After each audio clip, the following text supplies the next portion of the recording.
మెదక్ జిల్లా చేగుంట మండలం చందాయిపేటలో కొత్తగా నిర్మించిన శ్రీ శ్రీ శ్రీ పోచమ్మ తల్లి దేవాలయంలో విగ్రహ ప్రతిష్ఠ మహోత్సవ కార్యక్రమానికి చేగుంట మండలానికి చెందిన మహమ్మద్ రఫీ తన వంతు సహాయంగా 51,000 రూపాయలు ఆర్థిక సహాయం అందించారు.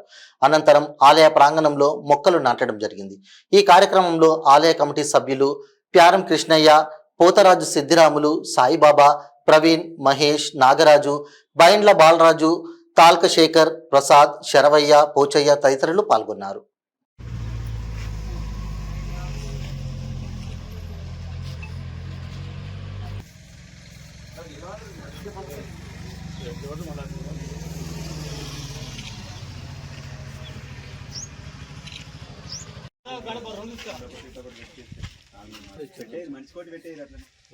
బాగానే ఆలోచించి మంచిగా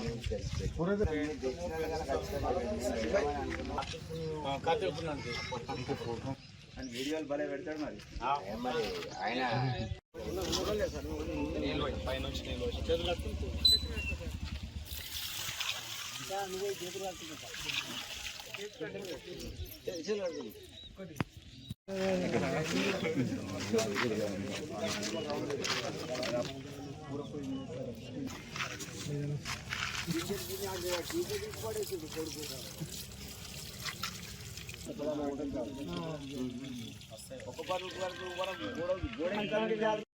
చందాయిపేట గ్రామ ప్రజలకు మరియు మీడియా మిత్రులకు నా హృదయపూర్వక నమస్కారములు. చందాయిపేట గ్రామ ప్రజలు ఇక్కడ నల్లపోచమ్మ టెంపుల్ కట్టి నాకు ఆహ్వానించగా నేను ఇక్కడికి వచ్చినాను, చూసినాను. ఇక్కడ చాలా బాగా కట్టినారు. మరియు కొన్ని మొక్కలు ఇక్కడ పెట్టడం జరిగినది. ఈ విషయం ఏమిటంటే కులమత భేదం లేకుండా అందరూ కలిసికట్టుగా ఉంటే ఎంతో సంతోషం ఉంటుంది. కులం మతంలో లేదు సంతోషం, కలిసిమెలిసి ఉండుట్ల సంతోషం ఉన్నది. ఈ ప్రపంచ దేశాలకు మన తెలంగాణలోనే కులమత భేదం లేకుండా కలిసి ఉండే అలవాటు ఉన్నది. ప్రపంచ దేశాలకు మన తెలంగాణ ఒక స్ఫూర్తి, కలిసిమెలిసి ఉండుట్లా, కులమత భేదం లేకుండా ఉండుట్లా ఒక స్ఫూర్తి మన తెలంగాణనే ప్రపంచ దేశాలకు.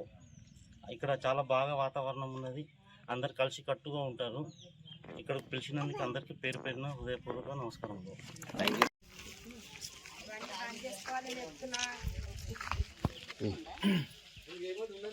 పోచమ్మ గుడి వద్దకు విచ్చేసినటువంటి మా కమ్యూనిటీ మెంబర్స్కి అందరికీ ధన్యవాదాలు. మరియు పిలువగానే విచ్చేసినటువంటి రఫీ సార్ గారికి చాలా కృతజ్ఞతలు. ఎందుకంటే మన దేశంలో కులాల పరంగా మతాల పరంగా ఎంతోమంది కొట్టుక సచ్చే అవకాశం ఉంది. కాబట్టి ఇలాంటి మత సామరస్యం పాటిస్తూ మేము పిలువగానే సమయానికి విచ్చేసి మాకు మా గుడి నిర్మాణానికి విగ్రహ ప్రతిష్టకు ఒక 51,000 రూపాయల ఆర్థిక సాయం చేసినందుకు వారికి మేము ఎలవేళలా కృతజ్ఞత తెలియజేస్తూ ఉంటాం.